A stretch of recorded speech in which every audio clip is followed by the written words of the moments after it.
Hello everyone. Good morning to all of you. We can proceed for the lecture. आप capacitor learn कर रहे हो और अभी तक कैपेसिटर में क्या हुआ मैं एक बार आपको समराइज करा देता हूँ और फिर उसके आगे की स्टोरीज को कैच करता हूँ। कैपेसिटर एक डिवाइस था जिसपे आप चार्ज या एनर्जी को स्टोर करते हो। ये सारा कुछ पढ़ा। कैपेसिटेंस कैसे कैलकुलेट करते हैं वो पढ़ा। Q is equal to CV एक पॉपुलर रिलेशन है जिसको आप यूज करते हो, जहाँ पे Q charge on the capacitor है, C कैपेसिटेंस है और V उसका पोटेंशियल डिफरेंस है, उसके क्रॉस पोटेंशियल डिफरेंस है। तो इन केस अगर कोई आपसे पूछता है, मैं एक छोटा सा क्वेश्चन पूछ लेता हूँ यहाँ पर कि अगर किसी कैपेसिटर का चार्ज डबल कर दिया जाता है, तो इन केस किसी कैपेसिटर का चार्ज डबल कर दिया जाता है तो what happens to its capacitance, क्या बता सकते हो? ये जो फॉर्मूला होता है वो कैपेसिटर के लिए लागू होता है। Q charge across charge on the capacitor है, C capacitance of the capacitor है, V potential difference across the capacitor है। सो इफ समबडी आस्क कि अगर चार्ज को डबल कर दिया,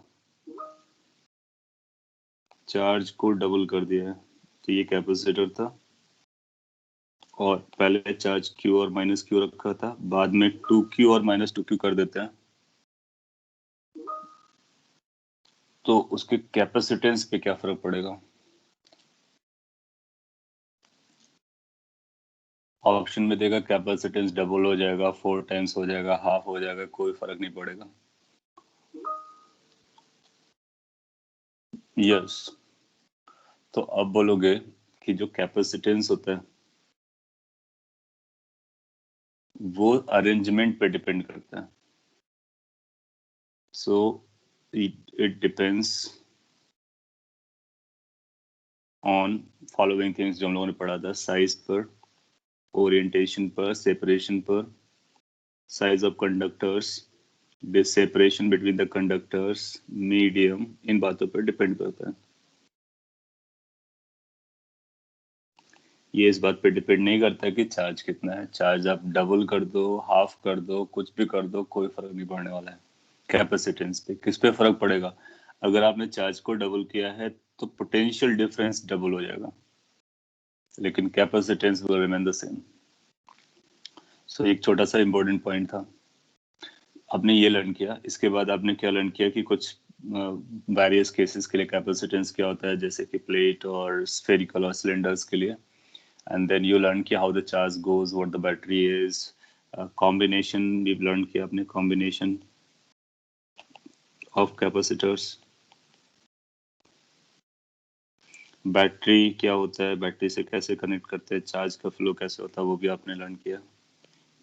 एनर्जी कितना स्टोर्ड होता है, बहुत इंपॉर्टेंट एस्पेक्ट है energy stored, force between the plates और हीट जनरेटेड, वो सारी बातें। पर्टिकुलरली एनर्जी स्टोर की बात करें तो यू की वैल्यू हाफ CV स्क्वायर होती है। एक पॉपुलर रिलेशन है जिसका हम लोगों ने डेरिवेशन भी किया और सभी के कैपेसिटर के लिए लागू होता है। आप उसको चेक भी कर सकते हो अदर कैपेसिटर्स पे। वर्क बैटरी में बेसिकली जो हम लोगों ने पढ़ा था वो वर्क डन बाय बैटरी था। Work done by battery, the charge that battery supplies into EMF होता है। EMF is electromotive force, it's not a force, it's a potential difference. इसका यूनिट जो होता है वो पोटेंशियल डिफरेंस जैसा रहता है। आइडियल बैटरीज में पोटेंशियल डिफरेंस के बराबर होता है, रियल बैटरीज में IR का एडिशन सब्ट्रैक्शन हो सकता है डिपेंड अपॉन वेदर चार्जिंग और बीइंग यूज्ड, उसके बेसिस पर था। तो ये सारे पॉइंट्स आपके लिए इंपॉर्टेंट थे। इक्विवेलेंट में आपने कई सारे केसेस को वॉच किया। अब हम लोग आगे भी पढ़ेंगे और सर्किट्स में यूज करना सीखेंगे कि किस तरह से सर्किट्स को सॉल्व करते हैं। इलेक्ट्रिकल सर्किट में इलेक्ट्रिकल एलिमेंट्स होते हैं, उनमें से एक बैटरी है, एक कैपेसिटर है, आगे रेजिस्टेंस आएगा, उसके आगे इंडक्टर आएगा, और भी डिवाइसेस आते हैं। तो नो मैटर कौन सा डिवाइस लगा हो सर्किट पर, अब अपने पास कुछ लॉज हैं, उन लॉज के अकॉर्डिंग हम सर्किट को सॉल्व करना जानते हैं। एक बार हम लोगों ने लॉज लर्न कर लिए, सो ये मैटर नहीं करेगा कि सर्किट पे कितने बैटरीज लगे हुए हैं, कितने एलिमेंट्स लगे हुए हैं, किस तरह से कंबाइंड हैं। In all conditions we can make equation, we can solve them and we can find out the unknown quantities. That means we can solve the circuit. Now उस पे जाने से पहले ये जो प्लस क्यू माइनस क्यू वाला arrangement था charge का, उस पर बेस्ड मैं एक क्वेश्चन ले लेता हूँ. कई बार क्या करता है वो सेम चार्ज नहीं देता, अलग अलग चार्ज देता है. फिर आपसे पूछता है कि बताइए क्या चल रहा है. सो ऐसा पूछ सकता है आपसे कि लेट से अपने पास दो प्लेट्स हैं. एक ये प्लेट है और ये प्लेट, पैरेलल प्लेट कैपेसिटर की प्लेट्स हैं. ये लार्ज प्लेट्स होंगे और उनके सेपरेशन को डी बोला गया. ये डी छोटा है, हालांकि दिखा बड़ा रहे हुए. ये ए एरिया है. एक को आपने लेट से 2Q चार्ज दे दिया है और एक को आपने Q चार्ज दिया है. तो क्या अभी भी ये कैपेसिटर की तरह बिहेव करेगा? अगर करेगा तो कितना कैपेसिटेंस होगा, कितना चार्ज होगा, कितना पोटेंशियल डिफरेंस होगा, ये अपने को पता करना है. सो फाइंड नंबर 1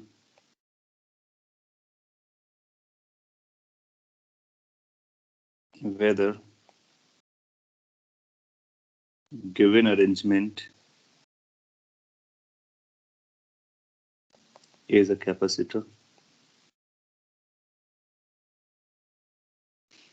पहला पार्ट में आपको ये पता करना बहुत सिंपल है कि क्या ये जो अरेंजमेंट है ये कैपेसिटर का काम करेगा.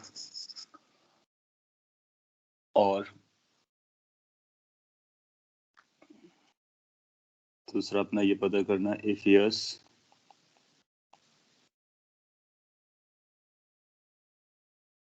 what is capacitance and what is charge.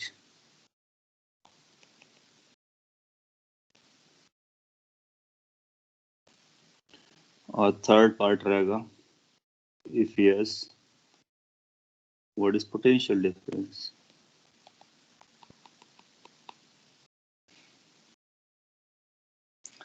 Copy कर लीजिए.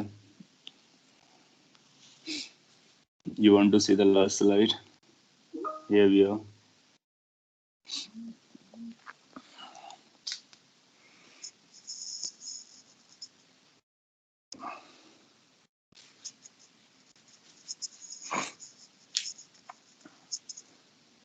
ये सारा कुछ आप पढ़ चुके हो, वो उसी को मैंने समराइज करने की कोशिश की थी ब्रीफ में, जो इम्पोर्टेंट पॉइंट्स थे. हाँ, इस क्वेश्चन पर आते हैं. सो क्या ये अरेंजमेंट एक कैपेसिटर है? If yes then you need to say something else. If no, then there's nothing to say.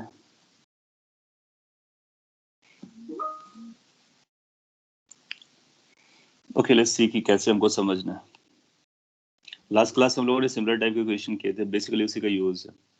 अब आप अगर डेफिनेशन पे जाओगे ना, हम लोगों ने एक डेफिनेशन लिखी थी. It is arrangement of two conductors having equal and opposite charge and placed by certain distance, that's called a capacitor. Yes. Now here we see कि एक प्लेट है, दूसरा प्लेट है, एक के पास चार्ज 2Q है, दूसरे के पास चार्ज Q है और उनका सेपरेशन दिया गया, उसका एरिया दिया गया. अभी थोड़ी देर पहले हम लोगों ने एक बात बोली कि पहले इक्वेशन में मैंने पूछा कि क्या ये कैपेसिटेंस जो होता है वो चार्ज पे डिपेंड करता है, तो आपने बोला नहीं, ये चार्ज पे डिपेंड नहीं करता है. सो पॉइंट इसकी कई सारे पॉइंट्स हमारे साथ चल रहे हैं. कहीं हमको ऐसा लगता है कि प्लस क्यू माइनस क्यू होना होगा, एक जगह डेफिनेशन में बोला गया, फिर एक जगह ये बोला जाता है कि ये चार्ज पे डिपेंड नहीं करता है, प्लस क्यू माइनस क्यू हो या प्लस 2Q माइनस 2Q हो, उसकी वैल्यू वही रहती है. तो उन सबको हम लोग इस क्वेश्चन से क्रिस्टल क्लियर डिफरेंशिएट कर सकते हैं कि क्या चल रहा है. और लास्ट क्लास में एक क्वेश्चन भी किया था जिसमें कपल ऑफ प्लेट्स को रखा था और अरेंजमेंट बनाया था, वो भी यहाँ पे हेल्पफुल करेगा. तो हमारे लिए क्या मैटर करता है यहाँ पर, बेसिकली 4 फेसेस है या 4 सर्फेसेस हैं, उनको हमको देखना होता है कि क्या किस तरह से वो कैपेसिटर्स बनाते हैं. तो जब हम इसको ड्रॉ करेंगे तो ऐसा ड्रॉ कर सकते हैं, एक ये प्लेट है और उसके साथ एक ये प्लेट है, सर्किट टाइप का बनाने की कोशिश कर रहा है. ये 1 का है, ये 2 का है. 2 और 3 आपस में एक दूसरे को फेस कर रहे हैं और 4 के साथ कोई फेस करने वाला है नहीं. जैसे हम लोगों ने ABC जोड़ा था, आपको याद हो, A और B के बीच निकालना था, तो कुछ इस तरह का अरेंजमेंट है. अच्छा, ये जो 1 है ना, वो कैपेसिटर नहीं बना पाएगा. क्यों नहीं बना पाएगा? क्यों? क्योंकि इसके पास कोई फेसिंग प्लेट नहीं है। 4 नहीं बना पाएगा, क्यों? क्योंकि इसके साथ कोई फेसिंग प्लेट नहीं है। तो ये जो 1 और 4 है ना, वो किसी काम के नहीं होंगे। अच्छा, ये जो 3 और 4 है, ये दो कंडक्टर्स, कंडक्टिंग फेसेस हैं, एक दूसरे को फेस कर रहे हैं। अब अपने को देखना है कि क्या इन पर चार्ज इक्वल एंड अपोजिट आता है। अगर इस पे इक्वल एंड अपोजिट चार्ज आएगा तो फिर हमारे लिए ये सी का काम कर जाएगा, तो ये कैपेसिटेंस बन जाएगा और कैपेसिटर बन जाएगा। अच्छा, इसमें चार्ज ऐसे दिए जाते हैं तो हम लोग चार्ज डिस्ट्रीब्यूशन पता करते हैं। तो हम लोग ऐसा स्टार्ट करते हैं कि अगर इस पे क्यू चार्ज एज्यूम करते हैं तो इस पे माइनस क्यू होना गारंटीड है, that's the requirement of Gauss. फिर आप बोलते हो कि यहाँ पर 2q माइनस क्यू करना होता है और यहाँ पर q प्लस क्यू करना होता है, जो भी स्टोरी है। इसका मतलब एक बात तो गारंटीड है कि वैल्यू कुछ भी है, ये q होगा तो ये माइनस क्यू होगा। अगर एक q होगा तो दूसरा माइनस क्यू होगा। ऐसा भी हो सकता है क्यू की वैल्यू 0 हो जाए, ऐसा भी हो सकता है स्मॉल क्यू की वैल्यू 0 हो जाए, चलेगा ना? क्यों? क्योंकि जब अगर चार्ज 0, इसका मतलब वो कैपेसिटर तो है लेकिन उसमें अभी चार्ज है नहीं। दैट मीन्स उस समय वो अनचार्ज कैपेसिटर है। So capacitor can have a charge, and अगर उसके पास चार्ज नहीं है इसका मतलब वो अभी अनचार्ज है, उसको चार्ज करने की जरूरत है। सो नो मैटर कौन सा चार्ज आप यहाँ पे दे रहे हो, ये जो अरेंजमेंट है वो एक कैपेसिटर बनाने वाला है। क्यों? क्योंकि उसको हम इस तरह से लिस्ट कर सकते हैं और हम गारंटी से कह सकते हैं 2 और 3 फेसेस पे इक्वल एंड अपोजिट चार्ज आने वाला है। पॉइंट इज कि जब कभी ऐसा दिया जाए, जो भी चार्जेस आपको यहाँ दिखाए जाए वो कंडक्टर के ओवरऑल चार्जेस होते हैं। कैपेसिटर के लिए हमारे लिए जो मैटर करता है वो ये चार्ज मैटर करता है, फेस इन फेस वाला। और ये चार्ज हमारे लिए इक्वल एंड अपोजिट होगा, ये गारंटीड है। अच्छा, इक्वल एंड अपोजिट होगा, ये गारंटीड है। कितना होगा, अगला क्वेश्चन है। तो पहला क्वेश्चन का हमारे पास आंसर होगा, क्या ये अरेंजमेंट कैपेसिटर को रिप्रेजेंट कर रहा है? हम बोलेंगे यस। नो नहीं बोलेंगे। मैं समझ रहा हूँ कि आपने नो क्यों बोला, क्योंकि आपको ये क्यू और 2q नजर आया ना, तो पहला आइडिया आता है कि लाइक आपने जो डेफिनेशन लिखी थी उससे मैच नहीं कर रहा है।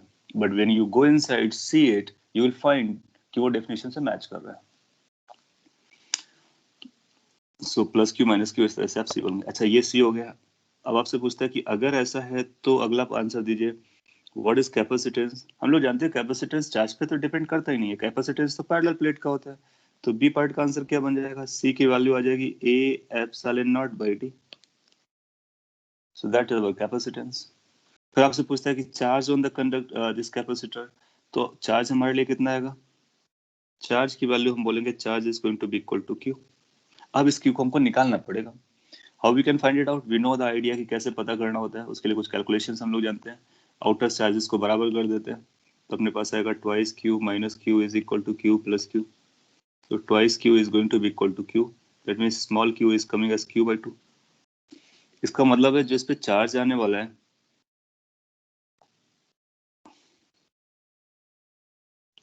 उस चार्ज की वैल्यू हमको पता चल गया, दिस चार्ज की वैल्यू आएगी कितना? Capital Q by to. तो यहाँ पर कैपिटल क्यू बाई टू आएगा, यहाँ पर minus capital Q by two आएगा।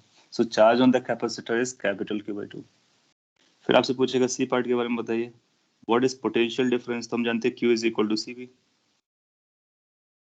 सो what is the V potential difference? Potential difference is going to be Q by C. How much Q is? Q by two. How much C is? A epsilon naught by D. So what the answer will come? Q D upon two A epsilon naught. ये अपना answer हो जाएगा potential difference का। Copy कर लीजिए। तो कभी future में अलग अलग चार्जेस आपको दिखते हैं तो आप उनको चार्ज को रीडिस्ट्रीब्यूट करेंगे और फिर चेक करेंगे कि क्या चल रहा है। ये फेसिंग फेसेस हमेशा कैपेसिटर बना रहे होंगे, आउटर वाले नहीं बना रहे होंगे। इस केस में आउटर वालों के पास चार्ज होगा, ठीक है, रहने देते हैं।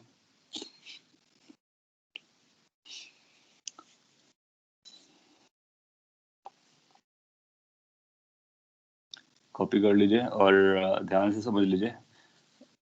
इसके बाद हम लोग सर्किट को सॉल्व करने के रूल्स लर्न करते हैं। और अगर ये रूल्स जो लॉज आने वाले हैं वो आपने लर्न कर लिए प्रॉपरली, तो आपका अगला आने वाला जो चैप्टर है वो ऑटोमेटिकली कवर हो जाएगा, that's called current and electricity.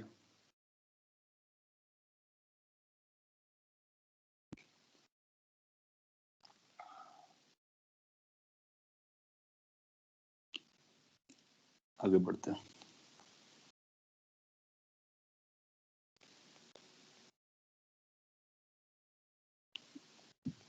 Kirchhoff's loss.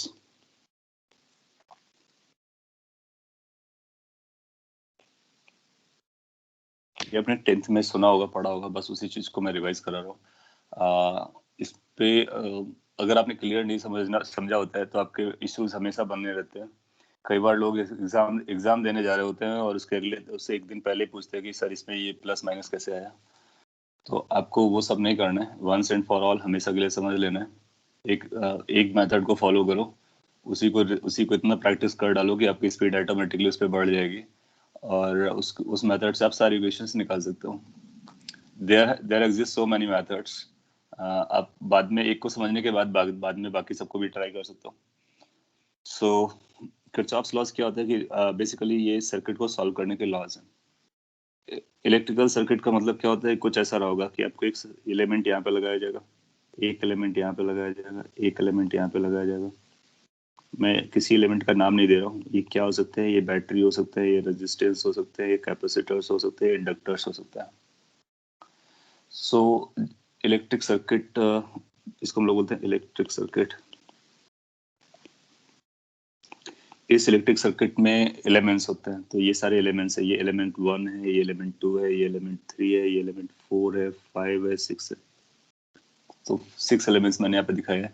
n number of elements हो सकते हैं, n ब्रांचेस हो सकती हैं, n लूप्स हो सकती हैं। यहाँ पर मैंने सिंगल एक ही लूप बनाया, तो दिस इज कॉल्ड लूप, कि आप यहाँ से चलते हैं क्लोज्ड है। सर्किट जो रहेगा इलेक्ट्रिक सर्किट, वो लूप के फॉर्म में रहेगा, क्योंकि करंट को चलने के लिए ना पाथ चाहिए होता है, और बैटरी से जितना करंट जाता है उतना वापस आता है, तो एक लूप होना जरूरी है, कम से कम एक लूप होना जरूरी है। और जहाँ पर लूप नहीं होगा वहां पर करंट नहीं जाएगा। करंट हमेशा सर्किट पे चलती है, क्लोज सर्किट पे। अच्छा, ये जो एलिमेंट्स है ना, इन एलिमेंट्स में कुछ एलिमेंट्स होंगे एक्टिव एलिमेंट्स, कुछ एलिमेंट्स होंगे पैसिव एलिमेंट्स। एक्टिव एलिमेंट्स का मतलब होगा कि वो खुद से चार्ज को सप्लाई कर सकता है और चार्ज को एब्जॉर्ब कर सकता है या चार्ज को अट्रैक्ट कर सकता है। दैट मीन्स वो चार्ज को पुश कर सकता है। जैसे कि अपने पास बैटरी हुआ, बैटरी एक एक्टिव एलिमेंट है, वो चार्ज को सप्लाई करता है सर्किट में। रेजिस्टेंस एक पैसिव एलिमेंट है, रेजिस्टेंस चार्ज को सप्लाई नहीं करेगा, रेजिस्टेंस करंट नहीं दे सकता है। हाँ, वो सर्किट पर रहेगा, करंट उससे पास कर सकती है, फिर वो हीट वीट को प्रोड्यूस करता है। कुछ एक्टिव होते हैं, कुछ पैसिव होते हैं। कैपेसिटर भी कई बार एक्टिव एलिमेंट जैसा रोल करता है और कई बार पैसिव जैसा रोल करता है, तो डिपेंडिंग अपॉन कि हम उसको कैसे यूज कर रहे हैं। जब कभी ऐसा कोई सर्किट दिया होगा तो हम लोग सॉल्व करने के लिए एक टेक्निक फॉलो करेंगे। टेक्निक क्या रहेगी कि हम लोग उस पर एक करंट की डायरेक्शन एज्यूम कर लेंगे, कहीं से भी स्टार्ट करेंगे और करंट एक ही डायरेक्शन में चलेगा, नो मैटर कौन सा एलिमेंट है, नो मैटर बैटरी कितनी लगी है, कैसे लगी है, तो एक करंट की डायरेक्शन हम लोग एज्यूम कर लेंगे। करंट या फिर चार्ज, चार्ज को हम लोग पॉजिटिव मानते हैं, तो पॉजिटिव चार्ज और करंट दोनों की डायरेक्शन सेम होती है। देन आफ्टर हम लोग क्या करने वाले हैं कि उनको नॉमेनक्लेचर देने वाले हैं, कि उनके साइन को असाइड करने वाले हैं। यहाँ पे मैं लिखता हूँ थोड़ा, तो आपको समझ में आएगा। तो जो सर्किट एलिमेंट्स होते हैं,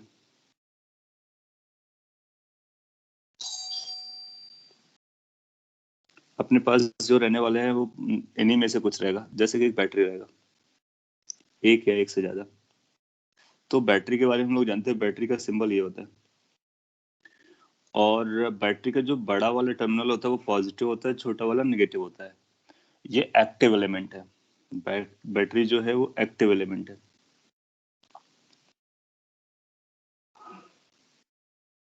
सिंस ये एक्टिव एलिमेंट है तो इसका प्लस माइनस ये खुद डिसाइड करता है, कोई और डिसाइड नहीं कर सकता। तो जो बड़ा प्लेट होगा वो पॉजिटिव टर्मिनल होगा और छोटा वाला नेगेटिव टर्मिनल होगा। अगर आपको कभी यहाँ पे ई लिखा हुआ है तो इसके अक्रॉस का जो पोटेंशियल डिफरेंस है आइडियल कंडीशन में ए और बी, तो अपने को जो पोटेंशियल डिफरेंस लिखना होगा V A minus V B, इसकी वैल्यू ई के बराबर आएगी। अब पोटेंशियल डिफरेंस जो एक टर्म होता है ना, वो न्यूट्रल टर्म होता है। डिफरेंस का मतलब न्यूट्रल। इसके दो मीनिंग निकलते हैं, potential gain that means potential बढ़ रहा है, potential loss that means potential decrease कर रहा है। तो कई बार पोटेंशियल ड्रॉप भी बोलते हैं। तो अगर हम ए और बी में कंपेयर करेंगे तो ए का पोटेंशियल ज्यादा है, बी का पोटेंशियल कम है। तो अगर हम V A minus V B लिखेंगे तो इसको ई लिखेंगे, और अगर हम V B minus V A लिखना चाहेंगे तो ई नहीं लिखेंगे, तो माइनस ई लिखेंगे। As simple as anything, right? So ये लिखा हुआ पोटेंशियल डिफरेंस, ये भी लिखा हुआ पोटेंशियल डिफरेंस। पहला वाला जो है ए और बी के बीच में है, फिर बी और ए के बीच में है, तो ये अपना एक्टिव एलिमेंट बैटरी हो जाता है। किरचॉफ्स लॉ से पहले हम आपको कुछ बेसिक बातें बता रहे हैं जिसमें बहुत सारी बातें आप जानते भी होंगे। इसके बाद जो दूसरा एलिमेंट अभी हम लोग यूज कर रहे हैं वो कैपेसिटर आएगा। अगर हमारा कैपेसिटर अनचार्ज है इनिशियली तो बैटरी उसको चार्ज करती है। सो कैपेसिटर का अपने पास सिंबल जो बनता है वो ये बनता है, और उसका अगर ये टर्मिनल ए है, ये टर्मिनल बी है, इसको हम सी से लिखेंगे। तो अभी हम लोग कैपेसिटर अपना खुद का प्लस माइनस नहीं रखता है अगर वो अनचार्ज है। तो एक बार चार्ज हो गया तो पता चल जाता है कौन सा प्लस है कौन सा माइनस है। सो जनरली जो सर्किट पे यूज होगा वो अनचार्ज कैपेसिटर रहेगा इनिशियली, और अगर चार्ज होगा तो बताया जाएगा कौन सा पॉजिटिव प्लेट है कौन सा नेगेटिव प्लेट है। एनीवे, अगर ये अनचार्ज है तो फिर इसके लिए हमको ये जानना जरूरी होता है कि चार्ज कहाँ से आ रहा है। लेट से चार्ज इस डायरेक्शन में आ रहा है, तो पहले आप चार्ज को डिसाइड करोगे कि चार्ज किस डायरेक्शन से आ रहा है। जिस डायरेक्शन से चार्ज आएगा वो उस प्लेट पर अकोमोडेट करता है, तो वो पॉजिटिव प्लेट बनती है और दूसरी वाली नेगेटिव बनती है। सो पॉइंट इज कि कैपेसिटर का प्लस और माइनस डिसाइड करने के लिए आपको चार्ज का जानना जरूरी है। इसीलिए हम लोग क्या करते हैं, एक चार्ज को पहले एक डायरेक्शन से बता देते हैं कि चार्ज इस डायरेक्शन में चल रहा है, तो जो पहली प्लेट आती रहेगी वो पॉजिटिव होगी, जो दूसरी प्लेट बनेगी वो नेगेटिव बनेगी। इस तरह से हम प्लस माइनस कैपेसिटर में डिफाइन कर सकते हैं। एक बार ये डिफाइन कर लिया तो इसके लिए हम V A minus V B लिख सकते हैं। Again A will be higher, B will be lower, तो हम हायर माइनस लोअर लिख रहे हैं। हायर माइनस लोअर लिखने का मतलब क्या हुआ, हम पोटेंशियल ड्रॉप लिख रहे हैं। दैट मीन्स ए से अगर आप बी जाओगे तो पोटेंशियल आपका डिक्रीज करता है।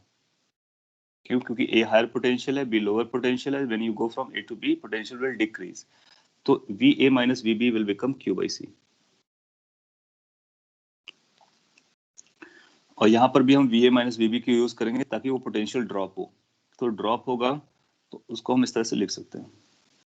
अगला एलिमेंट आने वाला रेजिस्टेंस। रेजिस्टेंस क्या होता है उसको हम लोग नेक्स्ट क्लास उसमें नेक्स्ट लेक्चर सॉरी जो नेक्स्ट चैप्टर आने वाला है उस पर पढ़ने वाले हैं।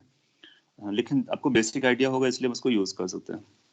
रेजिस्टेंस को हम लोग इस तरह से यूज करते हैं, ये सिंबॉलिकली दिखाते हैं और आर से लिखते हैं। इसके भी दो टर्मिनल्स होते हैं। सारी डिवाइसेस या एलिमेंट्स जो है हमारे पास सब दो टर्मिनल डिवाइस है। चाहे वो बैटरी हो उसके लिए दो टर्मिनल होते हैं, कैपेसिटर के लिए दो टर्मिनल्स होते हैं, और रेजिस्टेंस के लिए दो टर्मिनल होते हैं। दैट मीन्स ए टर्मिनल और बी टर्मिनल, उनको हम वायर से कनेक्ट करते हैं। ये पैसिव एलिमेंट है। इसके लिए करंट की डायरेक्शन जानना आपके लिए जरूरी है। करंट पता चलेगा तो प्लस माइनस डिसाइड होता है। तो जहां से करंट आ रहा होगा वो प्लस होगा, और जहां से करंट जा रहा होगा वो माइनस होगा, जस्ट लाइक कैपेसिटर। यहाँ पर भी अगर आप करंट की डायरेक्शन में चलोगे तो आपको पोटेंशियल डिक्रीज करता नजर आएगा, क्योंकि ये हायर पोटेंशियल है, ये लोअर पोटेंशियल है, जस्ट लाइक कैपेसिटर। आप चार्ज की डायरेक्शन में चलते हो तो पोटेंशियल डिक्रीज करता है अक्रॉस अ कैपेसिटर। तो यहाँ पर जो पोटेंशियल ड्रॉप आएगा V A minus V B, decrease in potential, that is going to be Q by C, sorry I R, I into R. ये ओम्स लॉ होता है, ये आप लोग जानते होंगे, इसको हम लोग एक बार फिर से पढ़ लेंगे। That's called Ohm's law. So ये थ्री एलिमेंट्स हमको सर्किट पे नजर आने वाले हैं। या तो बैटरी आएगा और उसके साथ कैपेसिटर होगा, या फिर रेजिस्टेंस होगा, या फिर सारे तीनों एक साथ होंगे, या फिर कैपेसिटर रेजिस्टेंस दोनों होंगे। तो किसी ना किसी एक को एक्टिव होना जरूरी है। केवल रेजिस्टेंस लगाओगे तो वो सर्किट नहीं होगा, क्योंकि उस पर करंट नहीं चलेगा। तो आपको क्या याद रखना है कि सभी के फॉर्मूला क्या है, सभी के डिजाइन क्या है। प्लस और माइनस, हम हायर माइनस लोअर लिखेंगे तो इसको बोलेंगे पोटेंशियल ड्रॉप। सो ये हमारे लिए पोटेंशियल ड्रॉप है, डिफरेंस नहीं, ड्रॉप। हम लोग एक लेवल आगे बढ़ गए, पोटेंशियल ड्रॉप। दैट मीन्स हम हायर पोटेंशियल से लोअर पोटेंशियल को सब्ट्रैक्ट कर रहे हैं, और ये भी हमारे लिए पोटेंशियल ड्रॉप है। हम पोटेंशियल ड्रॉप को पॉजिटिव लिखेंगे, जैसे V A minus V B है, ये क्यू बाई सी लिखा, पॉजिटिव लिखा। V A minus V B को आई आर लिखेंगे, इसको पॉजिटिव लिखेंगे। V A minus V B को ई लिखेंगे, पॉजिटिव लिखेंगे। जब भी ड्रॉप आएगा उसको हम पॉजिटिव लिखेंगे। हाँ, अगर गेन आएगा तो उसको निगेटिव लिखेंगे। तो ये है पोटेंशियल गेन। दैट मीन्स अगर हम बी से ए की तरफ जाएंगे तो V B minus V A लिखेंगे, तो बी से ए की तरफ जाने में पोटेंशियल गेन होगा, कितने से गेन होगा, माइनस ई से। और अगर ए से बी जाएंगे तो पोटेंशियल ड्रॉप होगा, कितने से ड्रॉप होगा, ई से ड्रॉप होगा। इस लैंग्वेज को फॉलो करने वाले हैं। इन लैंग्वेज के साथ अब हम किरचॉफ्स के लॉ समझ सकते हैं। किरचॉफ्स ने दो लॉज दिए हैं, आप जानते होंगे। एक जंक्शन लॉ है जो करेंट्स के लिए है या चार्ज के लिए, दूसरा वो वोल्टेज के लिए या फिर लूप के लिए। तो उन दोनों को मैं लिखता हूँ, अगर आपने पहले नहीं पढ़ा है तो एक बार ध्यान से समझना है, आपको याद हो जाएगा। अभी हमारे पास ये 3 एलिमेंट्स रहेंगे, आगे चलकर एक और एलिमेंट आएगा इंडक्टर, जिसको एल से लिखते हैं और इस तरह से सिंबल से दिखाते हैं। तो उसके लिए भी सिमिलर रूल चल जाएंगे, लेकिन उसको हम लोग तभी इंट्रोड्यूस करेंगे जब उसका चैप्टर आने वाला है। रेजिस्टेंस इसलिए कर लिया क्योंकि रेजिस्टेंस का भी यूज होने वाला है। अच्छा, करंट के लिए मैं बता नहीं रहा हूँ, करंट की जो वैल्यू होती है वो dq बाई dt होती है, लॉ ऑफ चार्ज होता है। सो फर्स्ट लॉ क्या है? फर्स्ट लॉ कहलाता है जंक्शन लॉ।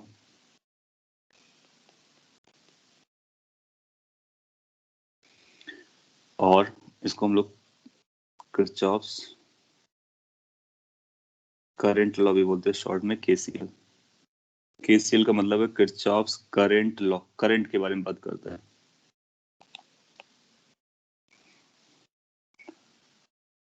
आपने कुछ लिखा sir, different examples of active elements कौन से हैं?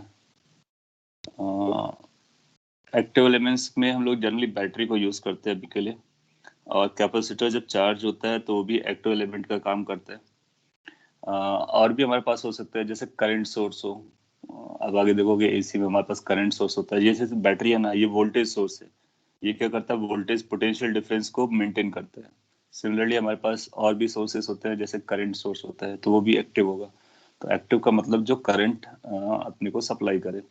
करंट सोर्स डायरेक्टली हो सकता है, वोल्टेज सोर्स हो सकता है, चार्ज कैपेसिटर हो सकता है, इंडक्टर भी एक का अगर उसके पास करंट है या उसके पास एनर्जी है तो वो भी एक्टिव जैसा रोल प्ले करता है। रेजिस्टेंस प्योरली पैसिव होता है, ये आपको समझना है। और कैपेसिटर, इंडक्टर, बैटरी, ये एक्टिव कैटेगरी में रखे जा सकते हैं। बैटरी हमेशा एक्टिव का रोल प्ले कर रहा होता है, और जबकि कैपेसिटर और इंडक्टर जो होता है जब चार्ज होता है। जंक्शन लॉ क्या होता है? जब आप कोई नेटवर्क देते हो सर्किट में, तो मल्टीपल अरेंजमेंट्स हो सकते हैं, जैसे कि ये एक कैपेसिटर लगाया, फिर इसके बाद मे बी कि यहाँ पर एक कैपेसिटर लगा दिया गया, मे बी कि यहाँ पर एक कैपेसिटर लगा दिया गया, मे बी कि यहाँ पर एक कैपेसिटर लगाया, और यहाँ पर भी एक कैपेसिटर लगाया, और यहाँ पर भी एक कैपेसिटर लगाया।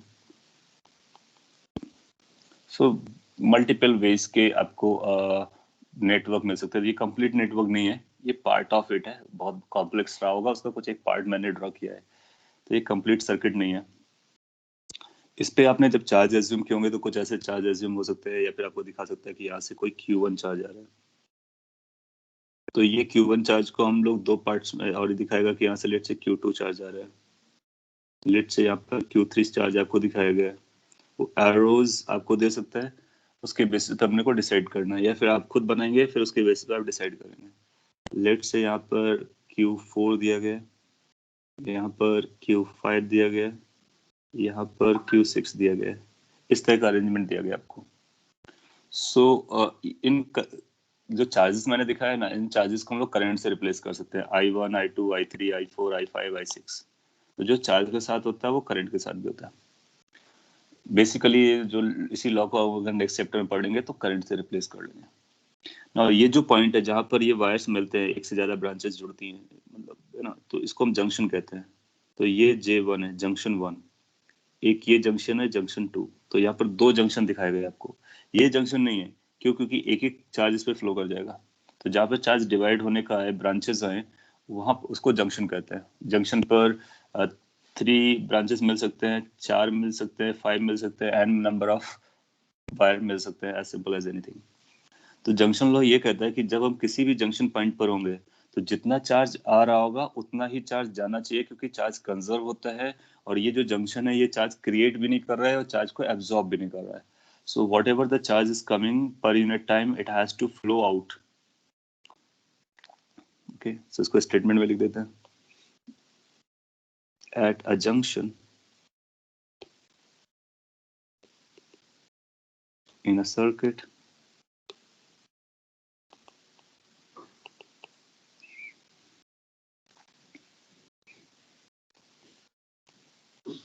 incoming charge is equal to outgoing charge.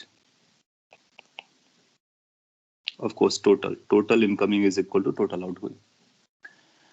आगे चल करके इसको हम लोग करंट बोलेंगे. चार्ज पर यूनिट टाइम होता है बेसिकली. तो इनकमिंग चार्ज इसको मैं कंप्लीट कर देता हूँ सो दैट करंट जैसा दिखना स्टार्ट हो जाए. इनकमिंग चार्ज पर यूनिट टाइम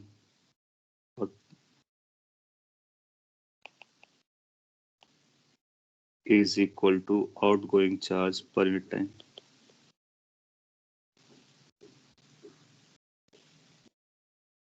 क्योंकि ये चार्ज स्टेशनरी नहीं है, फ्लो कर, एक बार नहीं जाता फ्लो करेगा, तो पर यूनिट टाइम लिखना जरूरी हो जाएगा. और अब चाहो तो इसको ऐसा भी लिख सकते, that is incoming currents is equal to outgoing करेंस.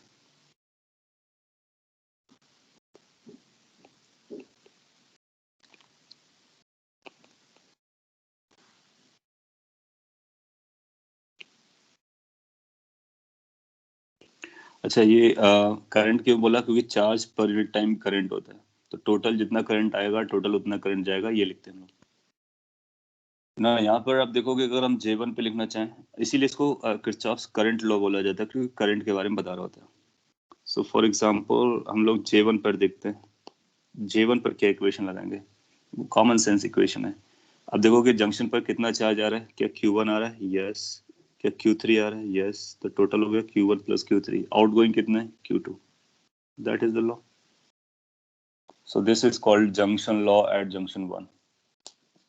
अगर आप जंक्शन 2 पर अप्लाई करना चाहेंगे, so see at the junction 2 how much the charge is coming towards junction 2. तो इस ब्रांच से आ रहा है, इस ब्रांच से आ रहा है, इस ब्रांच से आ रहा है और इस ब्रांच से जा रहा है. सो इनकमिंग टोटल ऐड कर लीजिए. So that is going to be Q2 plus Q4 plus Q5 is equal to Q6. तो ये जो दो इक्वेशंस हैं वो इस नेटवर्क के लिए हम बना सकते हैं जस्ट बाय लुकिंग कि what are the charges flowing. कई बार एग्जाम में ऐसा सिंपल क्वेश्चन उसको पूछ लेता है, एक नेटवर्क दिखा देगा, कुछ करेंट या चार्ज देगा और बाकी कुछ अननोन रहेंगी, तो अपने को क्या करना है, हर जंक्शन पे जाकर के जंक्शन लॉ लगा देना है और अपना आंसर आ जाएगा. कॉपी कर लीजिए, सिंपल है. आपसे पूछ सकता है कि ये किस कॉन्सेप्ट पर या किस कंजर्वेशन लॉ पे बेस्ड है, तो हम बोलेंगे ये चार्ज कंजर्वेशन लॉ पे बेस्ड है, क्योंकि चार्ज कंजर्व होता है. whatever the charge is moving, that keeps moving until unless you store or supply more.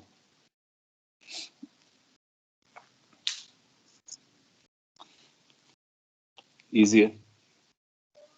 In fact Kirchhoff's के जो लॉ, फर्स्ट लॉ है जंक्शन लॉ, ये बहुत कॉमन सेंस का लॉ है, आप कई बार यूज भी कर चुके हो.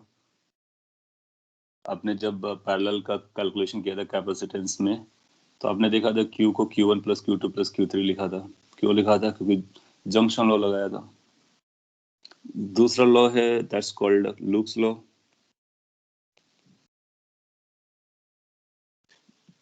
इसको KVL के नाम से जानते हैं शॉर्ट में, किरचॉफ्स वोल्टेज लॉ. तो ये वोल्टेज के बारे में बात कर रहा होता है कि किस तरह से वोल्टेज को लिंक करते हैं.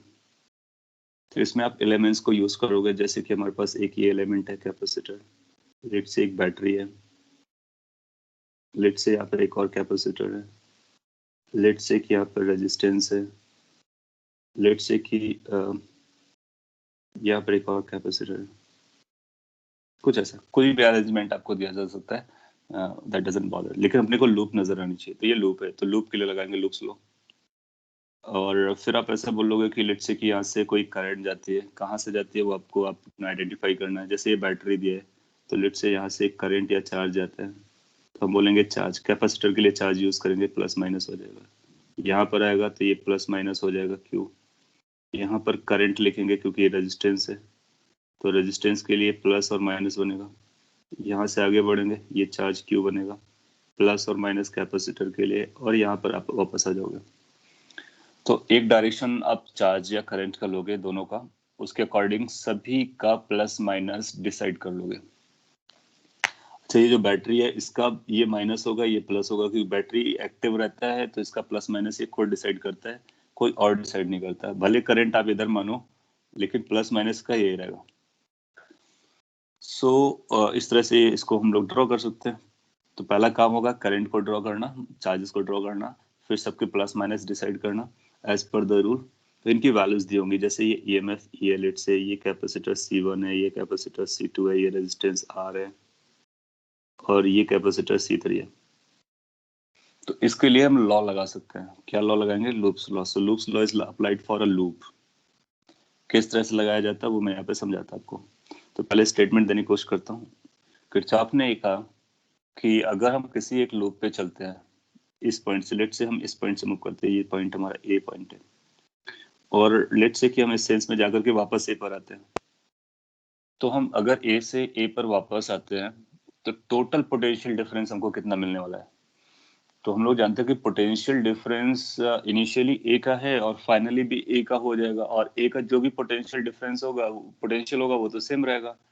तो कंप्लीट राउंड लगाने के बाद जो पोटेंशियल डिफरेंस मिलता है ना, वो जीरो मिलता है। So in case we go in a loop and come back to the same position, the sum of all the potential differences must be zero. Sum of all the potential differences must be zero. यानी सभी potential difference को लिखेंगे sign के साथ में, उनको sum up करेंगे, वो जीरो आ जाएगा। इसी को हम बोलते हैं लूप्स लॉ और केवीएल। सो ये बोलता है in a loop the sum of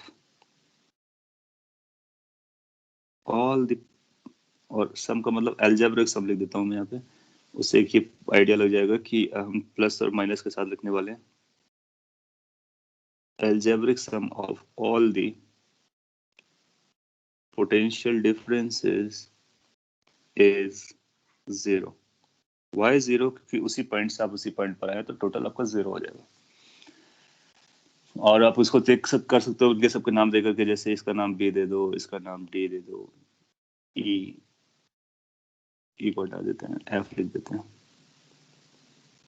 और यहाँ पर एक जी लिख सकते हो इस तरह से। तो अगर सभी के पोटेंशियल डिफरेंसेस को लिखो, ऐड अप करो तो जीरो आ जाएगा। एक बार करके चेक कर लेते हैं इस एग्जांपल में, फिर हम लोग डायरेक्टली उसको रूल बना लेंगे। जैसे कि यहाँ पर देखो, अगर आप VA माइनस VB निकालोगे, सो आप हायर से लोअर जा रहे हो, पॉजिटिव रहेगा, ड्रॉप है तो Q/C2 आ जाएगा। फिर आप B से D इस R के क्रॉस लगाइए, R के क्रॉस जब लगाओगे तो ये बनेगा higher BB minus lower VD, so ये ड्रॉप है तो ये IR के बराबर हो जाएगा। फिर आप C3 पे लगाएंगे, अगेन ड्रॉप लिखेंगे, higher potential minus lower potential is of F, this is going to be Q/C3। फिर आप इस E के अक्रॉस लगाइए, E के अक्रॉस अगर आप VF माइनस VG लिखते हैं तो अब आप लोअर से हायर पोटेंशियल पर जा रहे हैं, तो ये बनेगा आपका माइनस ही, क्योंकि VF छोटा है VG बड़ा है तो माइनस साइन आना जरूरी था। आगे फिर प्लस से आप माइनस जा रहे हो, जब आप प्लस से माइनस जाते हो तो वो ड्रॉप आता है VG माइनस VA, तो ये बन जाएगा आपका Q/C1। सो नो मैटर कितने एलिमेंट्स हो, हम सभी को सभी का पोटेंशियल डिफरेंस लिख सकते हैं और वापस उसी पॉइंट पर आ सकते हैं। हम लोग A से स्टार्ट हुए थे, A पर वापस आ गए और सभी एलिमेंट को लिखा है, किसी को छोड़ा नहीं है। छोड़ देंगे तो फिर गड़बड़ हो जाएगा। फिर अब इनको अगर आप एड अप करो तो आप देखोगे B और B कैंसिल हो जाएगा, D और D कैंसिल हो जाएगा, F और F कैंसिल होगा, G और G कैंसिल होगा, A और A कैंसिल हो जाएगा। सो जो टोटल सम आएगा, अगर इनको सबको हम सम करते हैं तो ये तो जीरो हो गया। यही ये बोलते हैं कि किसी भी लूप्स में, किसी भी लूप पे अगर आप जाते हो, total sum of potential difference is going to be zero. अच्छा, इससे फायदा क्या हुआ? इससे एक फायदा हो गया कि ये सभी नंबर का सम जीरो आ गया। इसका मतलब अपने को एक इक्वेशन मिल गया। अगर अपने को एक इक्वेशन मिल गया, इसका मतलब है अपने पास एक वेरिएबल को सॉल्व करने की एबिलिटी आ गई। सो अपने को इक्वेशन तो चाहिए होती है, तो ये अपने पास बनेगा क्या? Q/C2 plus IR plus Q/C3 minus E plus Q/C1। This becomes the equation. इसी को हम बोलेंगे दैट इज केवीएल। एक बार इक्वेशन मिल गया, एक अननोन वहां से सॉल्व किया जा सकता है। अगर मल्टीपल अननोन्स होंगे तो हमारे पास कुछ इक्वेशन जंक्शंस लॉ से आएंगे, कुछ लूप्स लॉ से आएंगे, दोनों को सॉल्व करेंगे और अपना आंसर आ जाएगा। लेकिन एक बात आपको माननी होगी कि अपने पास किसी भी सर्किट में सफिशिएंट इक्वेशन मिलती है। सो अगर आप जंक्शन लॉ लगा पाते हो, लूप्स लॉ लगा पाते हो, then you will find number of equations sufficient to find out all the unknowns of the circuit. Meaning कि ये जो दो लॉज हैं वो इतने स्ट्रॉन्ग है, इतने सफिशिएंट हैं कि आप किसी भी सर्किट को सॉल्व कर सकते हो। डिफरेंस ये आ सकता है कि कैलकुलेशन कभी इजी हो जाए, कभी डिफिकल्ट हो जाए, that's a different story, but can be solve is the point. So इसको आप याद रख सकते हो। अब इसको हम लोग डायरेक्टली क्या करेंगे, हर बार ये तो नहीं लिखा करेंगे। तो हर बार नहीं लिखने के मतलब क्या करेंगे, किसी एक पॉइंट को पकड़ेंगे और वहां से हम किसी एक डायरेक्शन में चलना स्टार्ट कर देंगे। प्रेफरेबली उस डायरेक्शन में चलेंगे जिस डायरेक्शन में करंट चल रही है, और फिर प्लस माइनस तो हम लोग ऑलरेडी डिसाइड कर चुके होंगे। फिर जब हम ए से बी जाएंगे, इसका मतलब हम हायर से लोअर जा रहे हैं, ड्रॉप लिखेंगे, ड्रॉप को पॉजिटिव लिखेंगे। तो जैसे हम ए से बी गए, मैं यहाँ पे लिखता हूँ फिर से, तो ए से स्टार्ट करोगे, बी की तरफ जाओगे तो कितना ड्रॉप आएगा, Q/C2 आएगा।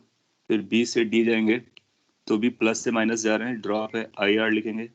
फिर प्लस प्लस टर्मिनल से माइनस टर्मिनल जा रहे हैं, इसका मतलब है Q/C3 लिखेंगे। नेक्स्ट में हम माइनस से प्लस जा रहे हैं, तो जब हम माइनस से प्लस मूव कर रहे हैं, इसका मतलब है ये नेगेटिव लिखेंगे। और फिर हम प्लस से माइनस मूव कर रहे हैं, इसका मतलब इसको भी ड्रॉप है, प्लस लिखेंगे, Q/C1। इतना लिखने के बाद इक्वल टू 0 क्लेम कर देंगे। तो ये इक्वेशन बनाना अपने लिए बहुत इंपॉर्टेंट है। You start from any point, follow any of the direction, plus minus पहले असाइन कर लो। अगर आप प्लस से माइनस की तरफ जा रहे हो, इसका मतलब है वो ड्रॉप है, इसका मतलब उसको पॉजिटिव लिखना है। अगर माइनस से प्लस की तरफ जा रहे हो तो वो गेन है, उसको निगेटिव लिखना है। सम करना है, टोटल को 0 बोलना है। You will get your equation. और एक बार इक्वेशन आ गया तो अपने को अननोन क्वांटिटी मिल जाता है। ये दो लॉज है, इसको मैंने बहुत डिटेल में बताया है, बहुत इंपॉर्टेंट है। और पूरा जो अगला चैप्टर है करंट इलेक्ट्रिसिटी, इसी दो लॉ पे बेस्ड है। और कैपेसिटर में भी इसका यूज आने वाला है, इसलिए हमने उसको सोचा। अगर कोई कंसर्न आ रहा हो इन दोनों लॉज पे, आप पूछ सकते हो। पहला बेस्ड है चार्ज कंजर्वेशन पे, दूसरा आपसे पूछ सकते हैं ये किस पर बेस्ड होगा, तो this is based on energy conservation. Based on energy conservation.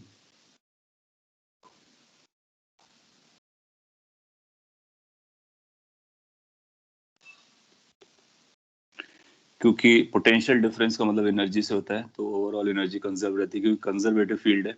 आप देखोगे जो कंजर्वेटिव फील्ड होने की वजह से यहाँ पे एनर्जी कंजर्व रहती है। सो अगर कोई पूछता है किस लॉ पे बेस्ड है, तो हम बोलेंगे कंजर्वेशन ऑफ एनर्जी। ये मैकेनिकल एनर्जी कंजर्वेशन नहीं है, ओवरऑल एनर्जी कंजर्वेशन है। तो इसमें इस एनर्जी में हीट का भी इन्वॉल्व आएगा, वर्क डन बाय बैटरी भी आएगा, इस पर कैपेसिटर की स्टोर्ड एनर्जी आएगी, सारा कुछ आएगा। अब हम लोग कुछ बेसिक एग्जांपल्स लेकर के स्टार्ट करते हैं और इन्हीं दो लॉज को यूज करने की कोशिश करेंगे जब कभी सर्किट आया करेगा, सॉल्व करने की जरूरत पड़ेगी।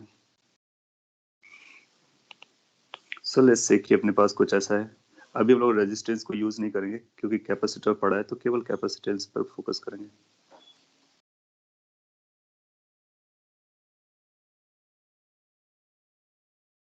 फिर एग्जैक्टली क्वेश्चंस आपको रेजिस्टेंस में मिलना स्टार्ट हो जाएंगे।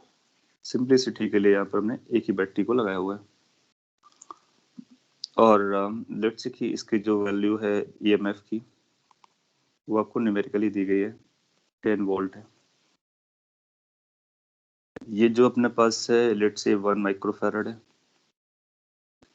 ये अपने पास 2 माइक्रोफैराड है, this is let's say 3 microfarad, this is 6 microfarad. Simple numbers दिए गए। आपसे कुछ क्वेश्चंस पूछे जाएंगे, तो find number 1, charge on 2 microfarad capacitor. तो जो 2 माइक्रोफैराड कैपेसिटर है उस पर कितना चार्ज होगा ये बताना है। ये पहला क्वेश्चन है, मैं सॉल्व कर रहा हूँ, आप पैरेलली सॉल्व कर सकते हो।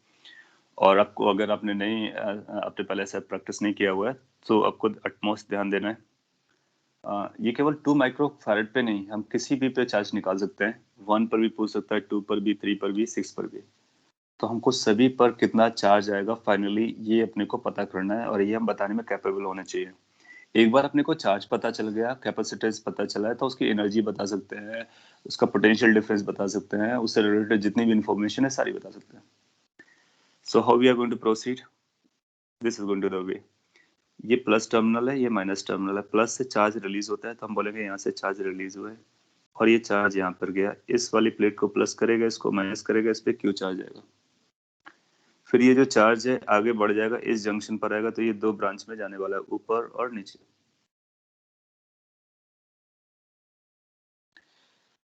हाँ, आपको न्यूमेरिकल आंसर चाहिए, लाइक फाइनली कि कितना कूलॉम्स है, कितना माइक्रो कूलॉम्स है, वो अपने को पता करना है. सो आपने क्यू एज्यूम किया, तो हमारा क्यू कैसा है, ये क्यू अननोन है. इस अननोन क्यू को हमको पता भी करना है, अपने को ये पता करना है इस पर कितना जाएगा. तो लेट्स से एज्यूम कर लेते हैं कि इस पर Q1 जाएगा, इस पर Q2 जाएगा. आपके पास और भी ऑप्शन है कि आप इसका इक्विवेलेंट निकाल सकते हो, लेकिन जब आपने इक्विवेलेंट निकाला तो आप पाओगे कि फिर 2 माइक्रो कूलम आपको, माइक्रो फैराड आपको दिखेगा नहीं. तो कई बार होता है कि हम उसको रिटेन करके रखते हैं. अच्छा, ऊपर से Q1 आया, नीचे से Q2 आया, यहाँ पर फिर से मिलेंगे. Q1 Q2 जब मिलते हैं, यहाँ से Q अलग हुआ दो पार्ट में तो मिलेगा, तब भी फिर से Q बनाएगा, क्योंकि बैटरी का रिक्वायरमेंट Q है. इस तरह से आप चार्ज को डिस्ट्रीब्यूट कर लोगे.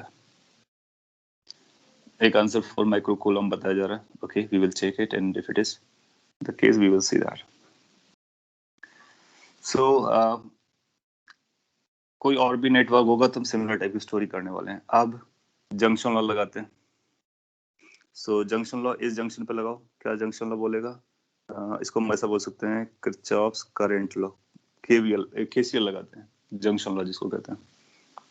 केस के अकॉर्डिंग अपने को कुछ ऐसा मिलने वाला है कि जो Q की वैल्यू है वो Q1 प्लस Q2 होगी. एक इक्वेशन रेडी होगी. अब अपने को KVL चाहिए.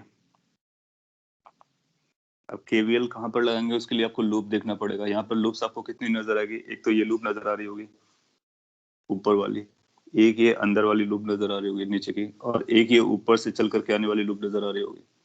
तो आपके पास 3 लूप्स हैं. बेसिकली 3 में 2 ही हैं और तीसरा उन दोनों के कॉम्बिनेशन से आ रही है. सो लेट से इस वाली लूप को हम ए लूप बोल देते हैं, और ये जो नीचे वाली लूप है उसको बी लूप बोल देते हैं. तो हम ए के लिए अप्लाई करना चाह रहे हैं. ए का मतलब हुआ आप यहाँ से चलो और इसी पर वापस आ जाओ. ये लूप की बात कर रहा हूँ मैं.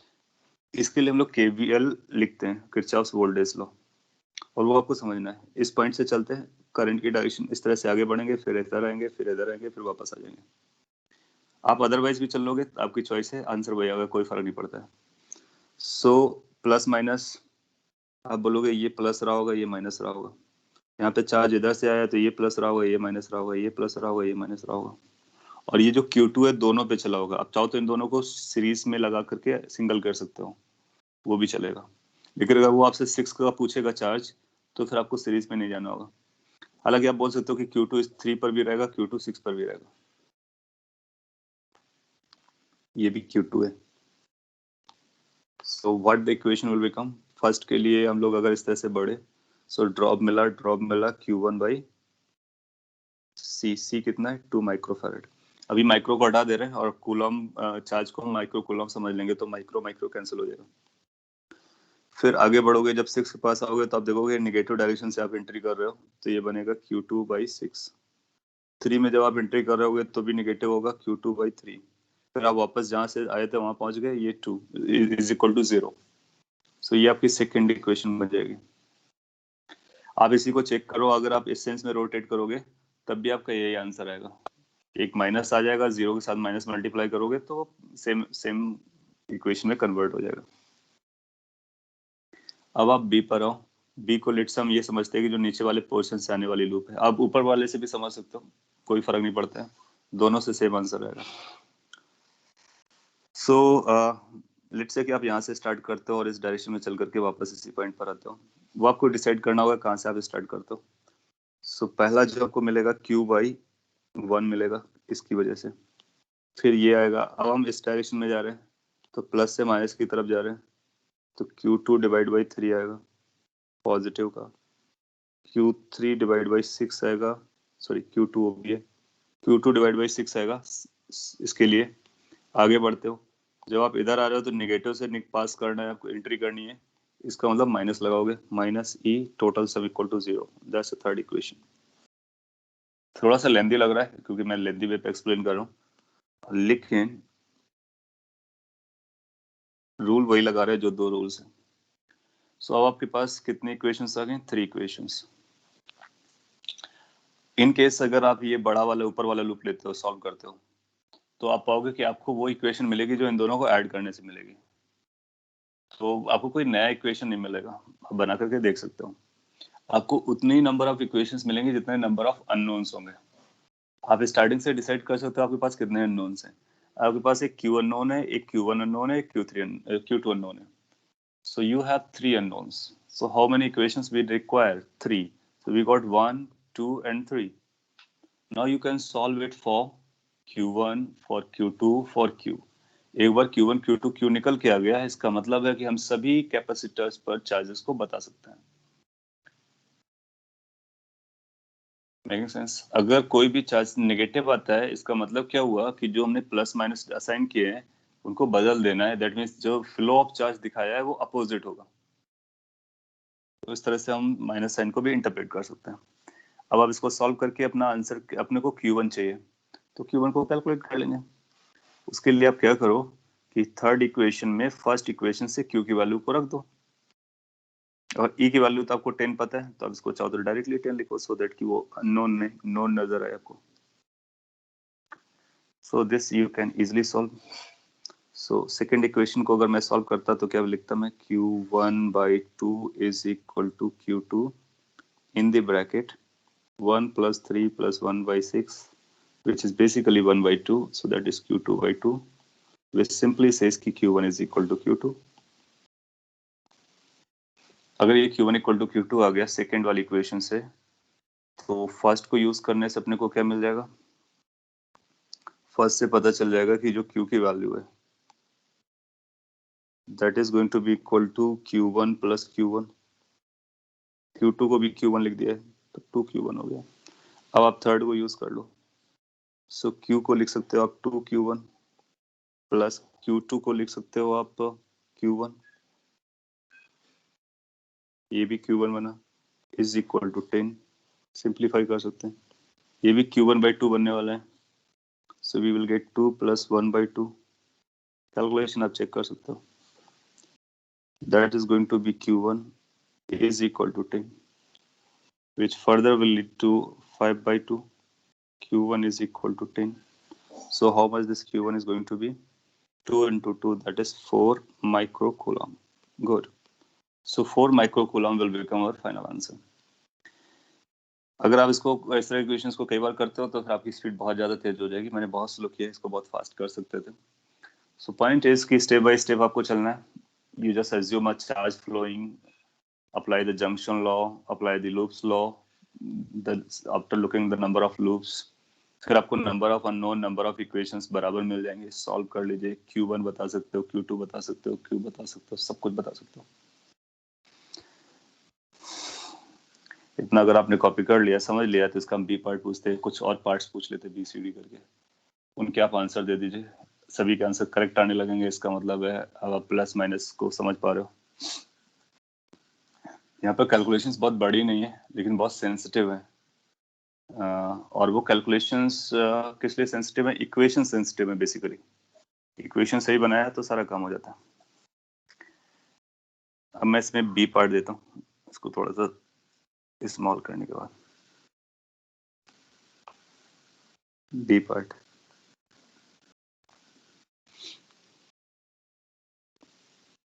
Energy stored in 6 microfarad. So how much the energy is stored in the 6 microfarad capacitor? इस पर कितना एनर्जी स्टोर्ड होगा ये अपने को पता करना है। अब आपका काम क्या है? एनर्जी वाला फॉर्मूला लगाइए और वैल्यूज को रख करके अपना आंसर बताइए।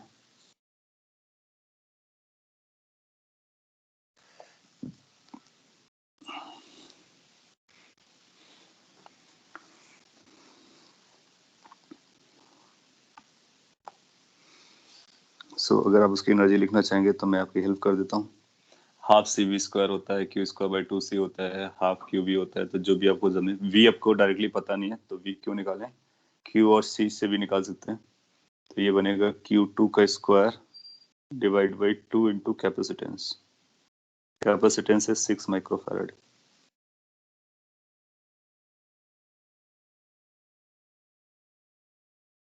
देन आफ्टर Q2 कितना आएगा, Q2 Q1 बराबर है, Q1 आपका आया था 4 तो Q2 भी 4 आने वाला है। तो आप इसको बोलोगे 4 माइक्रो कूलम का स्क्वायर है डिवाइड बाई 2 इंटू 6 माइक्रोफैराड है। एक माइक्रो कैंसिल होगा, एक बचेगा तो माइक्रो जूल में आंसर आ जाएगा।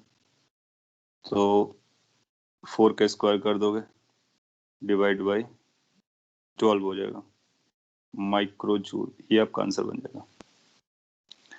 इसको फर्दर सिंप्लीफाई कर सकते हो तो 4/3 आ जाएगा, 1.33 हो जाएगा जो भी है।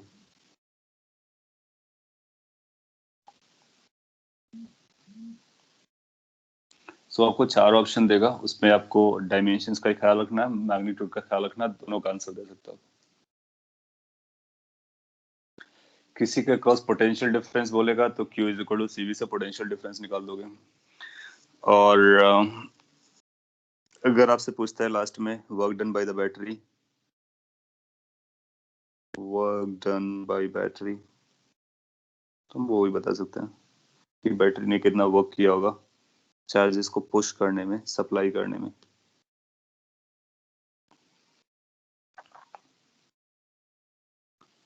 सो उसके लिए फॉर्मूला रहता है कि work done by battery is equal to the charge that battery supplies which is Q, EMF of the battery. उसके लिए आपको टोटल चार्ज बैटरी ने कितना सप्लाई किया ये पता करना चाहिए। Q सप्लाई किया, Q is equal to Q1 plus Q2, और Q1 और Q2 बराबर हैं तो वो 8 माइक्रो कूलम हो जाएगा। तो ये जाएगा अपना 8 micro coulomb into 10 volt, which will lead to 80 microjoule. So the work done by the battery is going to be 80 microjoule, or energy stored in the capacitor 6 microfarad is going to be 1.33 और 4/3 microjoule. अब आप क्या कर सकते हो, सभी का energy store निकाल सकते हो और वर्क डन से कंपेयर कर सकते हो। फिर आपसे पूछेगा कितना हीट लॉस हुआ होगा, तो आप बोलोगे हीट लॉस या जो एनर्जी लॉस हुआ होगा वो टोटल स्टोर्ड एनर्जी और work done by the battery का डिफरेंस के बराबर होगा। तो वर्क डन की बाय बैटरी में टोटल स्टोर्ड एनर्जी को सबट्रैक्ट कर देंगे तो लॉस इन एनर्जी पता चल जाएगा। सो इस तरह से आपसे मल्टीपल क्वेश्चंस पूछ सकते हैं। अब इसमें अभी केवल कैपेसिटर्स यूज किए गए, आगे चलकर इसके साथ रेजिस्टेंस भी यूज करेगा। ठीक है, हमारे पास इक्वेशंस आ जाएंगी जंक्शन लॉ से और लूप्स लॉ से, फिर उसके बाद उन इक्वेशंस को हम लोग सॉल्व करेंगे, अपना आंसर आ जाएगा। एनी क्वेश्चन और query if at all till this point आपको पूछना है, और अगर आपको समझ में आ रहा है तो ये जंक्शन लॉ आप यूज कर सकते हो whenever wherever it is needed.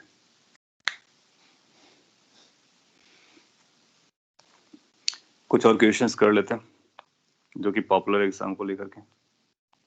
अभी तक हम लोग जितने भी कैपेसिटर यूज कर रहे थे वो अनचार्ज थे। कई बार क्या करेगा, वो चार्ज कैपेसिटर्स को लेगा और फिर उनको कनेक्ट करेगा, फिर आपसे पूछेगा कि क्या चल रहा है बताइए। तो वो भी काफी इंपॉर्टेंट क्वेश्चंस होते हैं। सो मैं यहाँ पे देता हूँ, लेट्स से कि आपसे ऐसा बोलता है कि आपके पास एक कैपेसिटर ये है और दूसरा कैपेसिटर ये है। इसको हम लोग C1 बोल लेते हैं, इसको C2 बोल लेते हैं। इसके पास चार्ज था, ये प्लस टर्मिनल था, ये माइनस टर्मिनल था, और दूसरा वाला अनचार्ज है। और उसके पास जो चार्ज था इनिशियली वो आपको पता है, तो मैं लैंग्वेज में लिख देता हूँ। Let C1 is equal to 4 microfarad, C2 is equal to 6 microfarad. Initially C1 has charge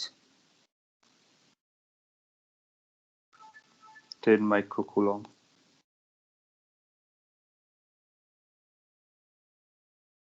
if C2 के बारे में नहीं बोला जा रहा है, इसको मतलब C2 हमारा अनचार्ज है. If they are connected together as shown, then find the followings. आपको क्या करना है, इसका ये प्लस था ये और दूसरा माइनस था और इनिशियल चार्ज के पास 10 माइक्रोकूलम था. अब आप इनको ऐसा कनेक्ट कर दे रहे हो, इस वाले को इससे कनेक्ट कर दे रहे हो और ये नेगेटिव वाले से कनेक्ट कर दे रहे हो. तो इस तरह से आपने कनेक्शन बैठाला हुआ है. इनिशियल चार्ज आपको दिया गया था, फाइंड पहला.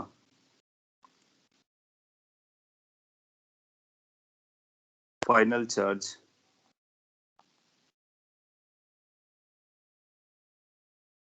On C2. तो आपसे C1 और C2 पर फाइनली कितना चार्ज आएगा ये आपसे पूछ सकता है. कैसे सॉल्व करेंगे मैं आपको एक्सप्लेन करता हूँ, आप ध्यान से ऑब्जर्व कीजिए, काम हो जाएगा. सो इसके पास इनिशियली चार्ज है, इसका मतलब ये एक्टिव जैसा रोल प्ले करेगा. इनिशियली इसके पास चार्ज है तो इसके पास पोटेंशियल डिफरेंस होगा. इनिशियली इसके पास पोटेंशियल डिफरेंस 0 है, तो ये मैच नहीं खाएगा. क्यों? क्योंकि इन दो पॉइंट्स के बीच का जो पोटेंशियल यहाँ से आना चाहिए वही पोटेंशियल यहाँ से भी आना चाहिए.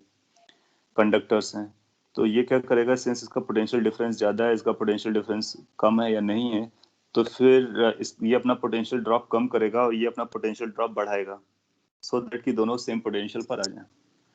उसके लिए क्या करेगा, ये जो प्लस टर्मिनल है और ये जो माइनस टर्मिनल है, तो ये प्लस टर्मिनल चार्ज को सप्लाई करेगा ऐसा. तो हम लोग एज्यूम करेंगे इसने क्यू चार्ज को सप्लाई किया, तो वो क्यू चार्ज यहाँ पर आएगा. तो अगर इसने क्यू चार्ज सप्लाई किया तो इसके पास प्लस क्यू चार्ज यहाँ पर आ जाएगा और यहाँ पर माइनस क्यू बन जाएगा और फिर ये प्लस क्यू चार्ज जैसा जाता हुआ यहाँ पर वापस आ जाएगा. अच्छा, C1 के साथ क्या बनेगा, C1 के पास जो इनिशियली चार्ज था वो 10 माइक्रोकूलम का था. चार्जेस को हम लोग 10 में लिखते हैं, तो पहले तो इसके पास 10 था, उससे आपने Q हटा दिया, Q निकल गया, तो इसके पास 10 माइनस Q बनेगा प्लस वाली प्लेट पर. माइनस वाली प्लेट पर इसी का काउंटर वर्जन बनेगा. पहले -10 था, अब प्लस Q आ गया, जो कि basically minus of 10 minus Q के बराबर हो गया. सो दोनों प्लेट्स जो होंगे वो इक्वल एंड अपोजिट चार्ज रखेंगे और वो इक्वल एंड अपोजिट चार्ज कितना होगा, 10 माइनस Q. समझ में आता है?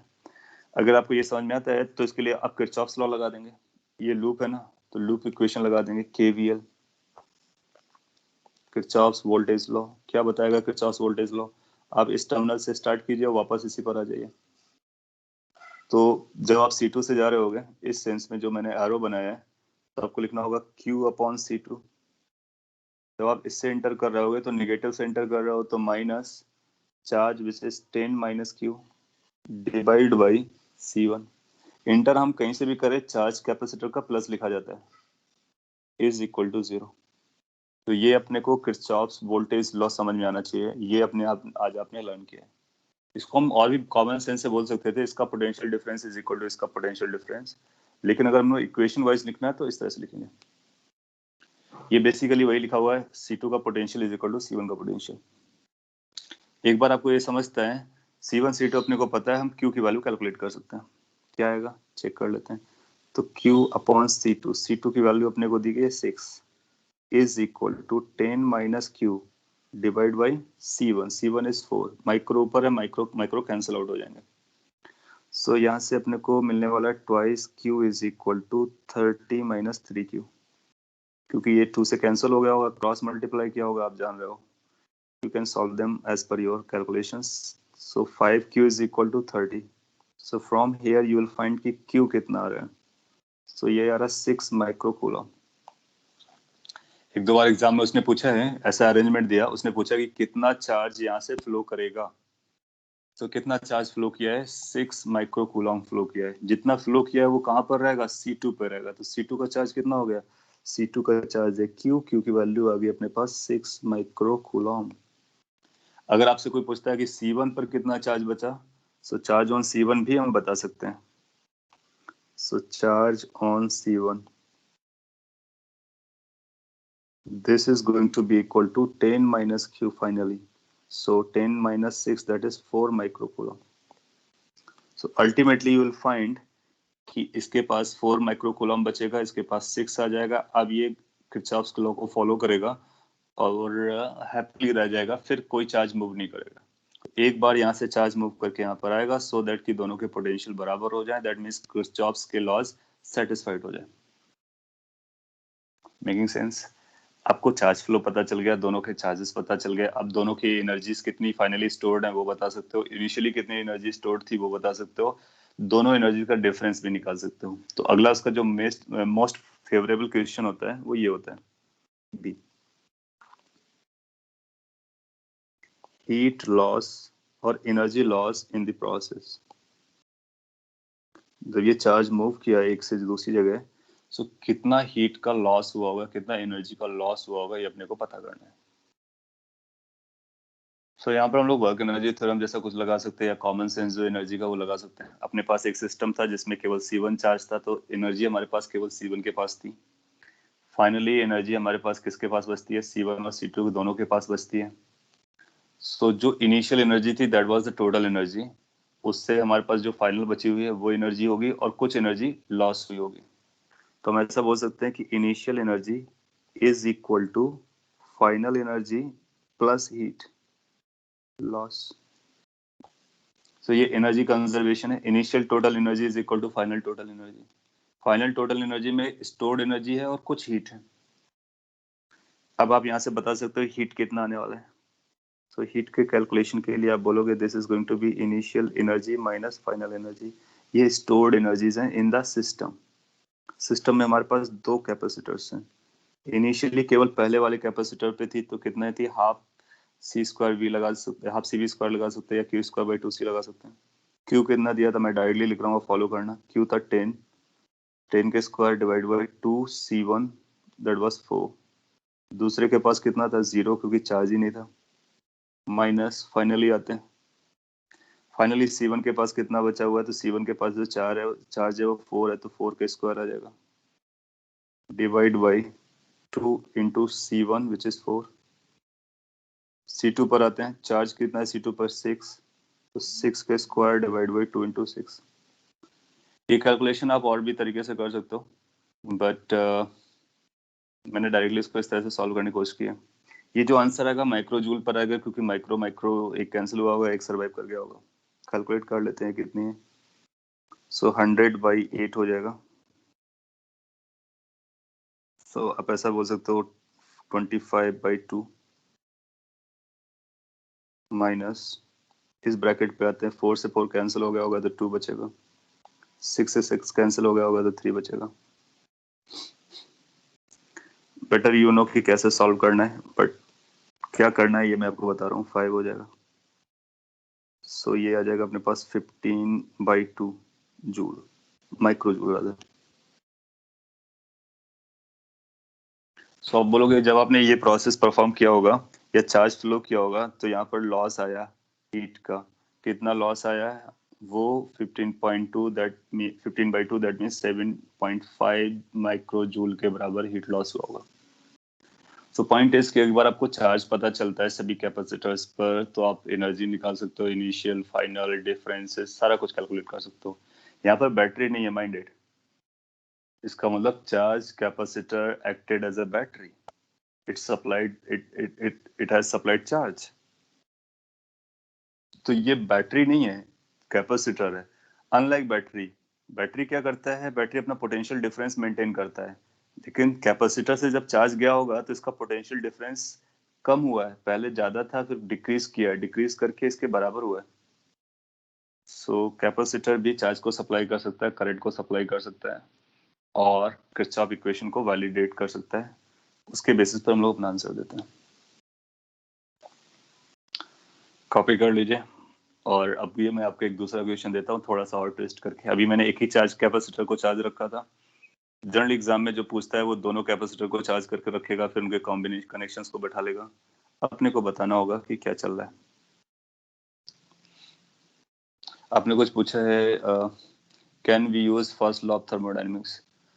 जो फर्स्ट लॉ ऑफ थर्मोडायनेमिक्स है ना, वो भी एनर्जी कंजर्वेशन है, और यहाँ पर जो हम लोग यूज कर रहे हैं वो भी एनर्जी कंजर्वेशन है। तो बेसिक आइडिया के पॉइंट ऑफ व्यू से यस, एनर्जी कंजर्वेशन वहां पर भी है, एनर्जी कंजर्वेशन यहाँ पर भी है, लेकिन वहां पे जो हम थर्मोडायनेमिक्स की बात करते हैं तो वो जो थर्मोडायनेमिक सिस्टम होता है ना, वो गैस से रिलेटेड होता है, वो सारी स्टोरीज होती हैं, वो सब यहाँ पे नहीं है, यहाँ पे कैपेसिटर्स हैं। बट आइडिया एग्जैक्टली वैसा ही है कि जो एनर्जी हमारे पास इनिशियली थी वो कहाँ कहाँ गई हमको पता करना होगा, और फिर जो इनिशियल थी फाइनल का सम बराबर कर देंगे। So initial energy was only in the capacitor 1. Finally, it came into the two capacitors as well as some heat.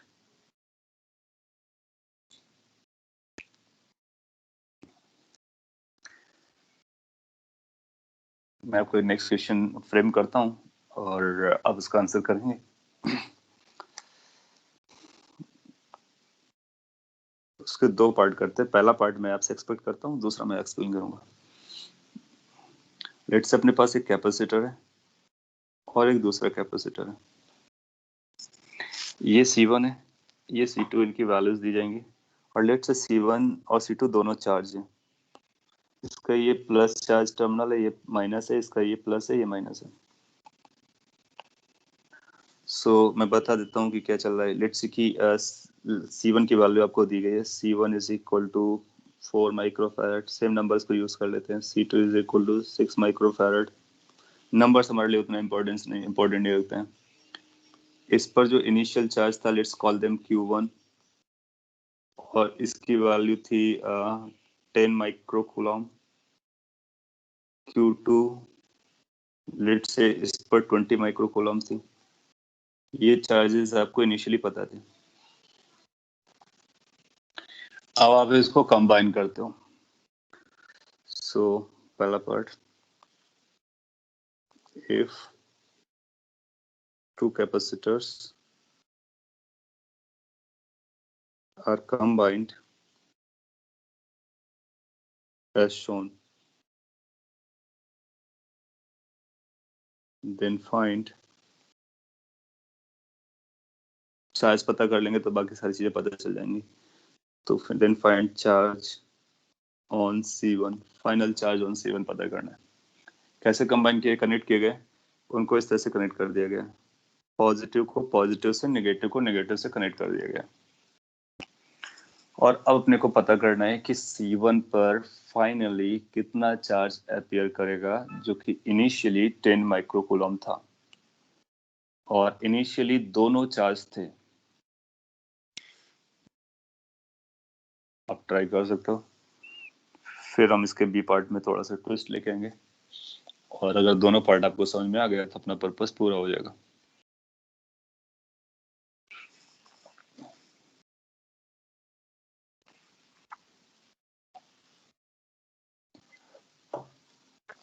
सभी लोग ट्राई जरूर करें, क्योंकि ये जो इम्पोर्टेंट टाइम है वो मैं आपके लिए होल्ड कर रहा हूँ।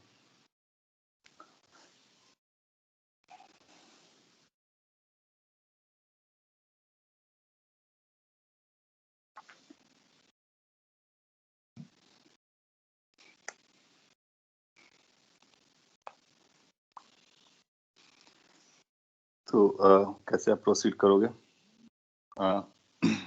आप थोड़ा सा उस पर अटेंशन दे सकते हो कि कहाँ से किधर चार्ज जाएगा।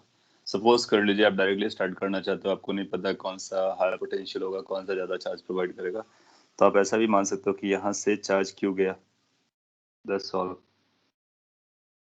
क्यू नेगेटिव आएगा तो उसको हम रिवर्स कर लेंगे, और जैसा भी है उसको अकॉर्डिंगली हम बता देंगे। फिर ये क्यू ऐसा गया होगा, ठीक है। अगर ऐसा रहा होगा तो फर्स्ट के पास कितना चार्ज बचा होगा, Q1 माइनस Q1 ओरिजिनल था। सेकंड के पास कितना बचा होगा, Q2 plus Q, plus plate का मैं लिख रहा हूँ, माइनस प्लेट का इसका काउंटर वर्जन रहेगा, नॉट वो आप चेक कर सकते हो।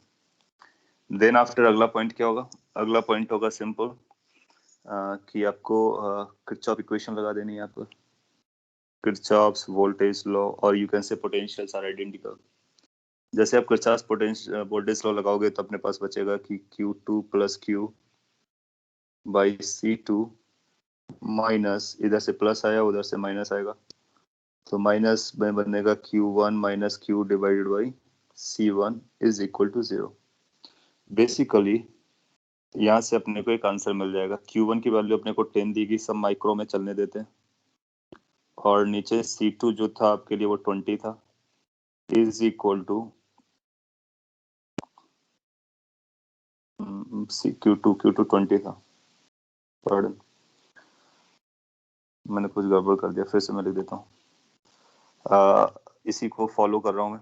Q2 की वैल्यू अपने को 20 दी गई थी, प्लस Q, C2 की वैल्यू 6 थी, yes, is equal to, that side आप ले जाओगे तो 10 minus Q divide by C1 which is 4। हाँ, अब इसको आप सिंप्लीफाई कर लोगे, ये अपने को एक आंसर देगा। 2 और 3 कैंसिल हो, 2 से 2 कैंसिल हो जाएगा, ये 2 बचेगा, वो 3 बचेगा, बेसिकली हो जाएगा 2 times 20 plus Q is equal to 3 times 10 minus Q।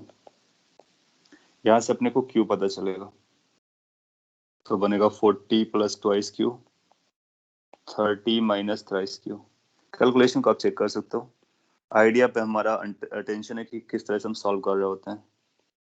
Further simplify करोगे तो ये 5Q बन जाएगा। 5Q should be equal to -10। इसका मतलब जो Q की वैल्यू है वो -2 माइक्रो कूलम आ रही है। सो माइनस का मतलब होगा कि जो हमने एज्यूम किया था उस डायरेक्शन के अपोजिट चल रहा होगा। बेसिकली ये इस तरह से जा रहा होगा, नीचे वाली कैपेसिटर से ऊपर वाली कैपेसिटर पे जाएगा। तो ये हाई पोटेंशियल पे रहा होगा, इसलिए इसने सप्लाई किया। तो अब वो इसने इनिशियली भी दिमाग लगाते तब भी बोल सकते हैं, लेकिन हमारा आंसर खुद ही बोल देगा। अच्छा, अपने को जो पता करना था वो चार्ज ऑन C1 पता करना था, तो हम बोलेंगे चार्ज ऑन C1। इसकी जो वैल्यू बचेगी वो Q1 माइनस Q बचेगी, तो जो Q1 माइनस Q था वो इसका आंसर हो जाएगा। Q1 कितना था? 10। Q कितना आया? -2। That becomes 12 micro coulomb. So 12 micro coulomb will become correct answer.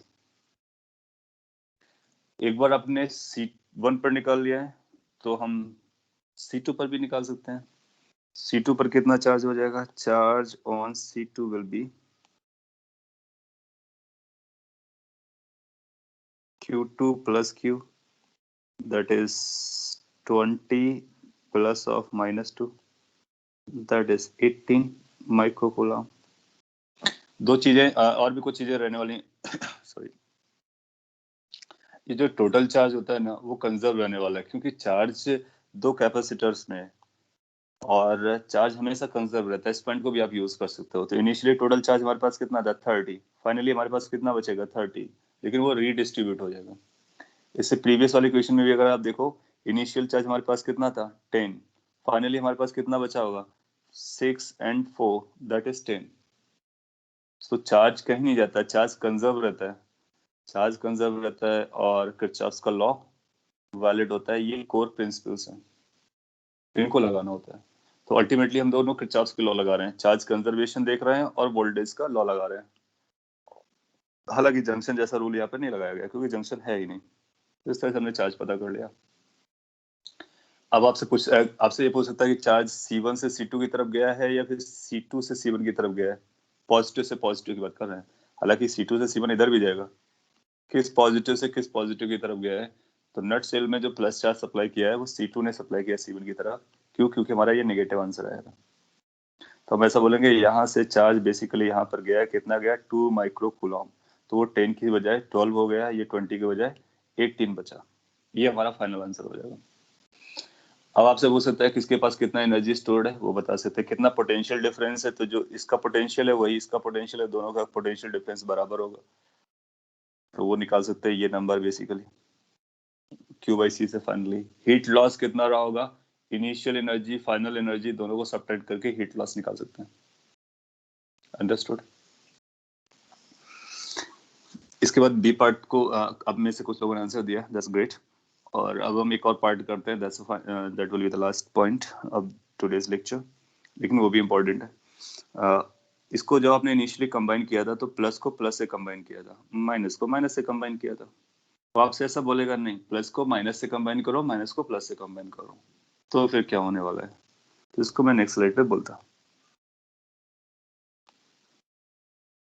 If two capacitors are connected otherwise, तो वही लिख देता हूँ language. if two capacitors are connected as shown। तो हम दूसरी फिगर बनाते हैं। ये आपका पहला था और ये दूसरा था। फर्स्ट का जो प्लस था वो ये था, माइनस था, इसका माइनस आपने इधर कर दिया, प्लस इधर कर दिया। This was C1, this was C2। अब आपने माइनस को इस साइड करके अब इसका माइनस को इसके प्लस से कनेक्ट करते हो। अब आपसे पूछेगा फाइनली कितना बच्चा है ये बताइए। अभी भी हमारा रूल लॉजिक सब कुछ वही चलने वाला है और हम उसी के अकॉर्डिंग कैलकुलेशन करेंगे। हम ये एज्यूम करेंगे कि लेट से यहाँ से क्यू चार्ज गया। आप कहीं से एज्यूम कर सकते हो, चॉइस आपकी है। और फिर किरचॉफ्स लॉ लगाएंगे, फिर सिंपलीफाई करेंगे, फिर क्यू की वैल्यू पता कर लेंगे, फिर टोटल चार्ज पता चल जाएगा। अच्छा, इसके ये प्लस प्लस वाली प्लेट को देखते हैं। इसके पास Q1 चार्ज था, Q1 चार्ज में से Q चला गया तो Q1 माइनस Q इसके पास बचा प्लस वाली प्लेट पे।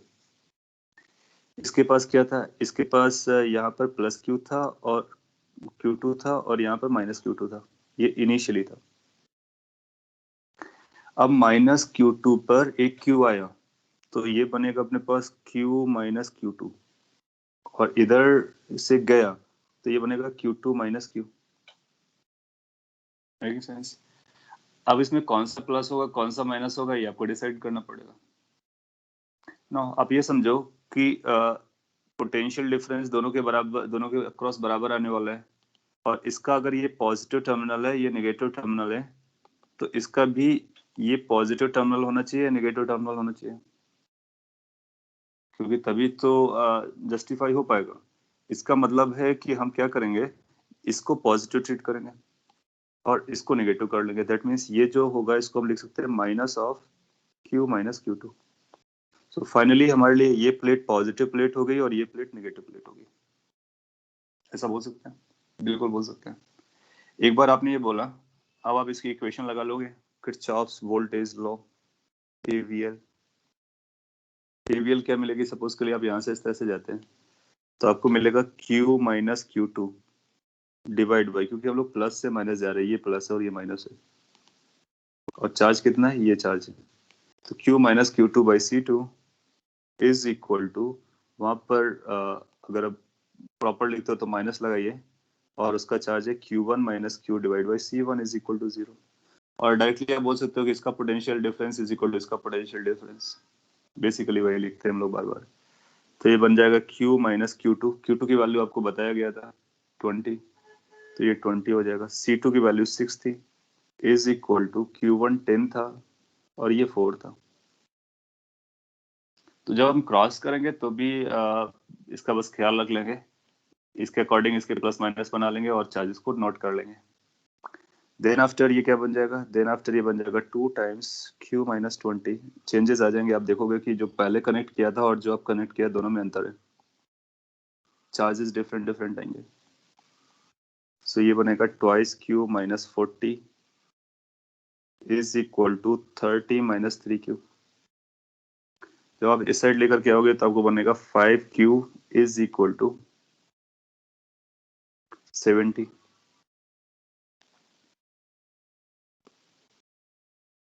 सो Q की जो वैल्यू आ जाएगी वो 70 डिवाइड बाई 5 आ जाएगी, 14 माइक्रो कूलम। इसका मतलब है चार्ज जो फ्लो किया होगा वो 14 माइक्रो कूलम फ्लो किया होगा, और किस डायरेक्शन में, C1 से C2 जैसा बनाया गया वैसा ही फ्लो किया होगा।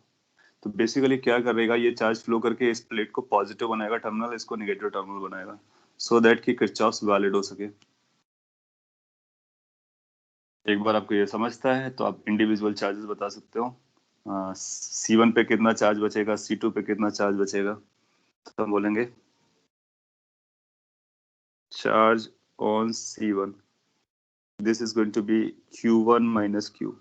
Q1 कितना था 10, Q कितना आया 40, इसका मतलब ये कितना आया -4 माइक्रोकूलम। अच्छा, इस -4 का मतलब क्या होगा कि अल्टीमेटली C1 के टर्मिनल्स बदल गए होंगे, तो अल्टीमेटली हमारे पास क्या होगा वो मैं यहाँ पे बना देता हूँ फाइनली। सो रिजल्ट्स को देख करके हम फाइनल वैल्यूज के बारे में बात कर लेंगे। इससे अपने को ये पता चला कि C1 का ये जो टर्मिनल है वो नेगेटिव होगा, ये टर्मिनल पॉजिटिव होगा फाइनली, और इसके पास जो चार्ज बचेगा वो 4 माइक्रोकूलम बचेगा। अगर इसका ये प्लस हुआ है तो फिर इसका ये प्लस रहेगा, क्योंकि प्लस और प्लस होने चाहिए फाइनली। C2 पर देख कर लेते हैं, चार्ज ऑन C2, तो उसको हम Q माइनस Q2 लिख रहे हैं। Q कितना है 14, Q2 कितना था 20, तो ये -6 माइक्रोकूलम आएगा। हमने इसको प्लस पकड़ा था, इसको माइनस पकड़ा था, और ये नेगेटिव आया, इसका मतलब ये प्लस रहा होगा और ये माइनस रहा होगा, और इस पे कितना चार्ज रहा होगा 6 माइक्रोकूलम। तो ये फाइनल हमारा अरेंजमेंट हो गया। और चार्ज कहाँ से कहाँ माइग्रेट किया हुआ है, चार्ज यहाँ से इधर गया हुआ है। कितना चार्ज गया हुआ है 14 माइक्रोकूलम गया हुआ है। सो C1 ने 14 माइक्रोकूलम चार्ज दिया, सो दैट कि ये जो टर्मिनल +10 का था वो -4 का बन गया, और ये +4 का बन गया, ये -6 का बन गया, ये +6 का बन गया, और अपना आंसर हो गया। इस केस में टोटल चार्ज कंजर्व नहीं रहेगा, क्योंकि इस केस में क्या होगा कि प्लस और माइनस चार्ज मिलकर के कुछ कंज्यूम हो गया होगा, क्योंकि इसके टर्मिनल्स में जैसे ये प्लस चार्ज आया तो इसने प्लस चार्ज ने इस नेगेटिव चार्ज को कंज्यूम किया होगा। तो इस केस में चार्ज आपका कंजर्व नहीं रहेगा, लेकिन वहां पर इससे पहले वाले केसेस में प्लस प्लस रह रहा था, तो फिर वो एड अप हो रहा था, इसलिए टोटल चार्ज इनिशियली फाइनली बराबर था। इसके बाद आप बता सकते हो इसका पोटेंशियल कितना है, इसका पोटेंशियल डिफरेंस कितना है, एनर्जी कितनी स्टोर्ड एंड ऑल दैट सारी स्टोरी आप बता सकते हो। ओके, अगर आपने ध्यान से ऑब्जर्व किया है तो आपको ये पॉइंट समझ में आ जाना चाहिए। आज का इंपॉर्टेंट लेक्चर रहा है, इसको आप जरूर रिवाइज कीजिए, क्योंकि अगला चैप्टर जो है करंट इलेक्ट्रिसिटी, या फिर आगे का जो कैपेसिटर का पोर्शन बचा हुआ है, वो सारा कुछ इन बातों पे डिपेंड करता है कि किरचॉफ्स के लॉज कैसे वर्क करते हैं। सिंपली 2 लॉज हैं, कैसे चार्ज डिस्ट्रीब्यूट करते हैं, फिर कैसे पोटेंशियल डिफरेंसेस का सम जीरो करते हैं। सेकंड वाला, फर्स्ट वाला इजी है, चार्ज का जो जंक्शन लॉ है, लूप्स लॉ क्रिटिकल रहता है। और फिर नेक्स्ट क्लास में हम लोग पढ़ने वाले हैं charging of a capacitor, discharging of a capacitor.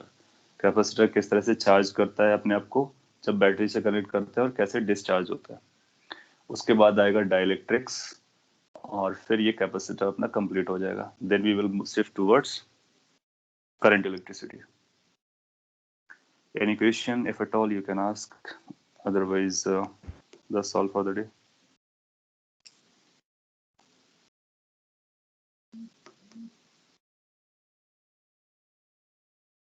What is next is syllabus. Okay. आपको सिलेबस मिल जाएगा शॉर्टली ग्रुप पे।